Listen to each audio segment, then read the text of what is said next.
ఇప్పుడు నీకు బుద్ధి యోగాన్ని వివరిస్తాను. దీనివల్ల నువ్వు కర్మ బంధాల నుంచి విముక్తి పొందుతావు. దీన్ని కనుక మనం కొంచెం సాధన చేస్తే అది మనల్ని పెద్ద ప్రమాదం నుంచి కాపాడుతుంది. ఇంతకీ మనం ఎదుర్కొనే గొప్ప ప్రమాదం ఏంటి అంటే, మనకి వచ్చే జన్మలో మానవ శరీరం లభించకపోవచ్చు. ఆ మానవ శరీరానికి బదులు తక్కువ స్థాయి జీవజాతుల్లోకి, అంటే పశువులు, పక్షులు లాంటి శరీరంలోకి మన ఆత్మ తదుపరి జన్మలో వెళ్ళవచ్చు.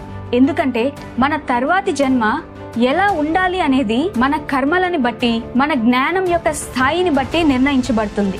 ఈ లోకంలో 84 లక్షల రకాల జీవజాతులున్నాయి. మానవుల కంటే తక్కువ స్థాయిలో ఉన్న ఈ జంతువులు, పక్షులు, చేపలు, పురుగులు మరియు ఇతర జీవజాతులు, వీటన్నిటికీ మన మానవులలాగా పరిణితి చెందిన బుద్ధి లేదు. అయినా కానీ అవి సాధారణ పనులైన తినడం, నిద్రపోవడం, రక్షించుకోవడం మరియు సంభోగం వంటివి చేస్తాయి. ఒక ఉన్నత